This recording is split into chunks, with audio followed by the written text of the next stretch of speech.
مثلهم كمثل الناس استوقد نارا فلما أضاءت ما حوله ذهب الله بنورهم وتركهم في ظلمات لا يبصرون صم بكم فهم لا يرجعون آمنت بالله صدق الله العظيم. دوست سورت البقرہ کی آیت نمبر 16 سے لے کے آیت نمبر 18 تک تلاوت کی ہے.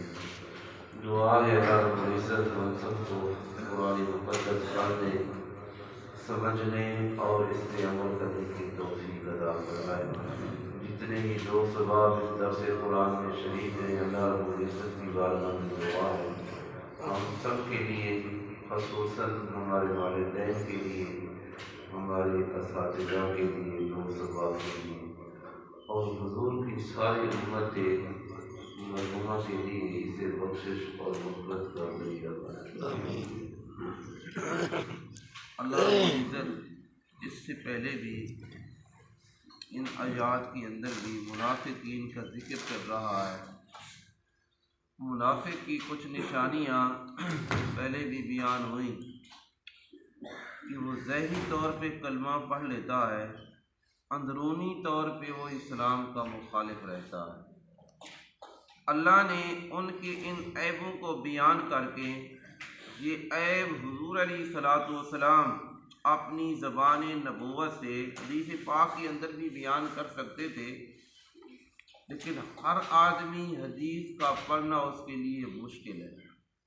قرآن تا قیامت تک کے لیے اللہ نے اس کی حفاظت کی ذمہ داری لی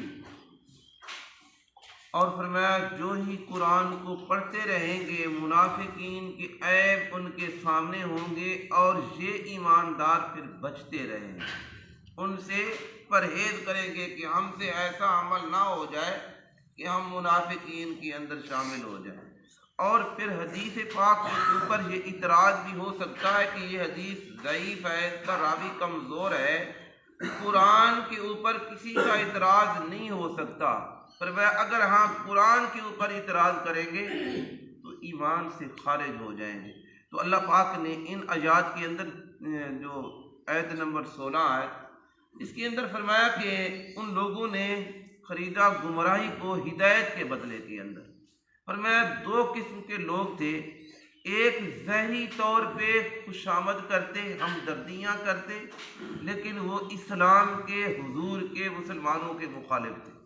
اور دوسرے وہ تھے جو طبیعت کے طور پہ وہ کمزور تھے، وہ سامنا نہیں کر سکتے تھے. فرمایا وہ جس سائڈ پہ ان کو فائدہ ہوتا وہ سائڈ پہ چلے جاتے.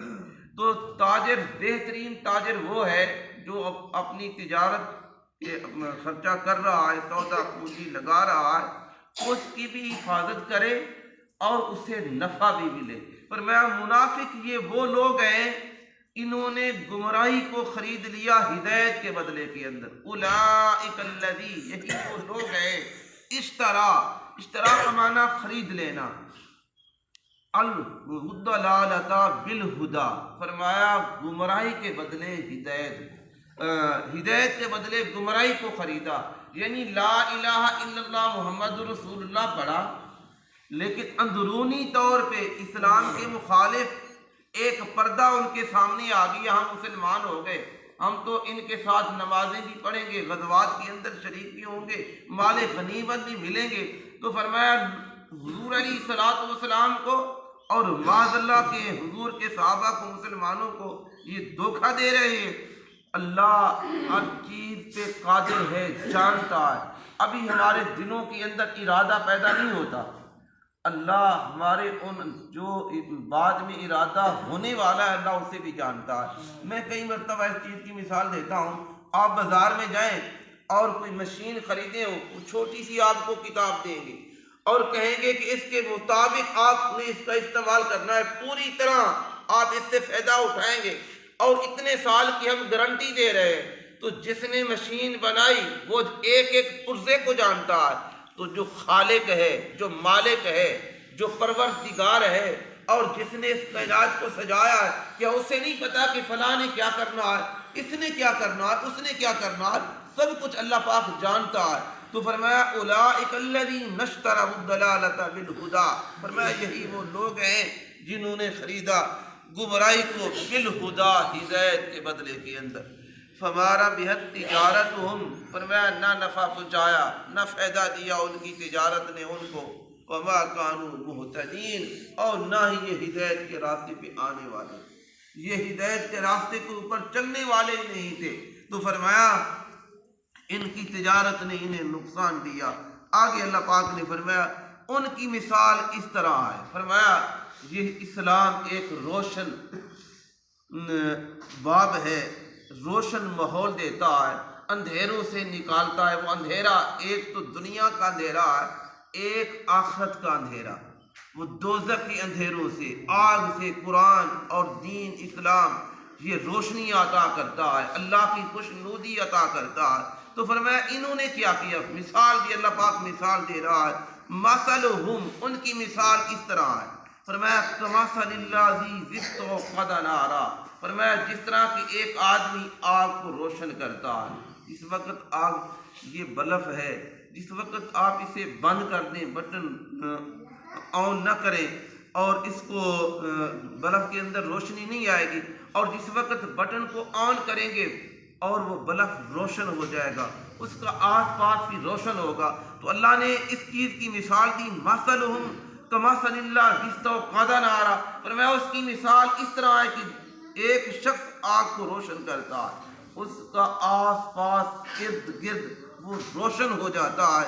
تو فرمایا پھر اللہ کیا کرتا ہے، فلما اضاءت ما حولہ، فرمایا جب وہ روشن ہو گئی، ما حولہ، اس کا آس پاس روشن ہو گیا، ذہب اللہ، اللہ لے گیا ان کو، فرمایا ان کا نور ہی ختم کر دیا گیا، ان کی آنکھوں کی دیکھنے کی صلاحیت اللہ نے واپس لے دی۔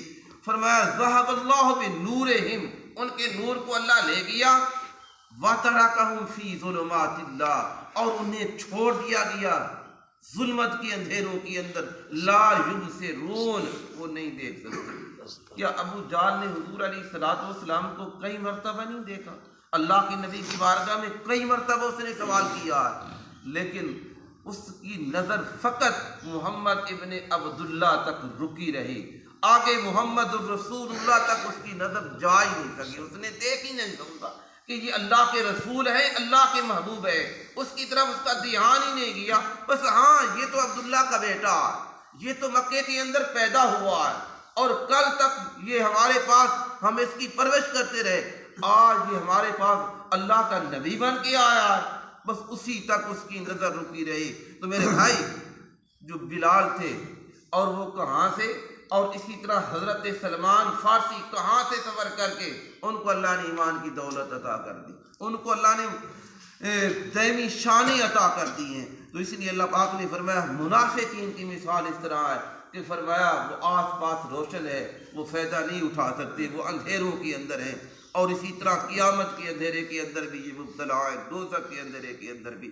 آگے اللہ پاک نے ان کا یہ بیان فرمایا، فرمایا سم بکم عمیٌ، فرمایا وہ بہرے ہیں، وہ گونگے ہیں، فرمایا وہ اندھے ہیں، فہم لا یرجعون، نہیں لوٹیں، وہ واپس آنے والے نہیں۔ تو کیا ان کی زبانیں نہیں تھی، عبداللہ ابن ابی کی زبان نہیں تھی؟ تو اللہ پاک نے فرمایا سم، وہ بہرے ہیں، فرمایا ان کے کان ہیں، کان رکھتے ہیں۔ یہاں علماء مفسرین لکھتے ہیں ایک آدمی کے کان ہوں، اگر وہ حق بات کو سننے کے لیے تیار نہ ہو، اس کے کان رکھنے کا بھی کوئی فائدہ نہیں، فرمایا اس کے بیکار ہیں۔ تو فرمایا حق بات کو سنیں، قرآن کو سنیں، حضور کے فرمان کو سنیں۔ تو فرمایا ہاں معاشرے کے اندر کبھی ایسی گواہی آ جائے، آپ کے سامنے ایک واقعہ ہو، فرمایا آپ نے سنا ہو، دیکھا ہو، آپ حق اور سچ کی گواہی دیں۔ تو اس لیے فرمایا سمم، وہ بہرے ہیں، بکمن، فرمایا وہ گونگے ہیں، زبان رکھتے ہیں لیکن حق بات کہنے کے لیے تیار نہیں کہ یہ ہماری اس سائڈ پہ دوستی ہے، اور وہ کیا کہیں گے، آج میرا مخالف کھڑا ہے، اس کی دوستی آپ کو نقصان دے سکتی ہے لیکن اللہ کا دین آپ کو نقصان نہیں دے سکتا. یہ دنیا کے اندر بھی فائدہ دیتا ہے، آخرت کے اندر بھی فائدہ دے گا. تو اس لیے حضور علیہ الصلوۃ والسلام اللہ کا قرآن اس بات کی گواہی دے رہا. فرمایا منافقین وہ کان رکھتے تھے لیکن حق بات سننے کے لیے تیار نہیں، وہ زبان رکھتے تھے، فرمایا حق بات کہنے کے لیے تیار نہیں تھے. فرمایا امجن ان کی آنکھیں تھیں لیکن فرمایا آنکھیں رکھنے کے باوجود وہ حق بات سننے دیکھنے کے لیے تیار نہیں تھے. تو اللہ پاک نے فرمایا فہم لا یرجعون، بس وہ لوٹنے والے نہیں کہ ہاں کہ آپ سمجھیں گے کہ یہ واپس آ جائیں گے. فرمایا ان کو جس جگہ اللہ پاک نے دھکیل دیا اور جس جگہ یہ پہنچ چکے ہیں اور وہ جتنی مرتبہ کوشش کریں وہ نہیں نکل سکتے. تو دوستو ان چیزوں کو اللہ پاک بیان کر رہا ہے اور دو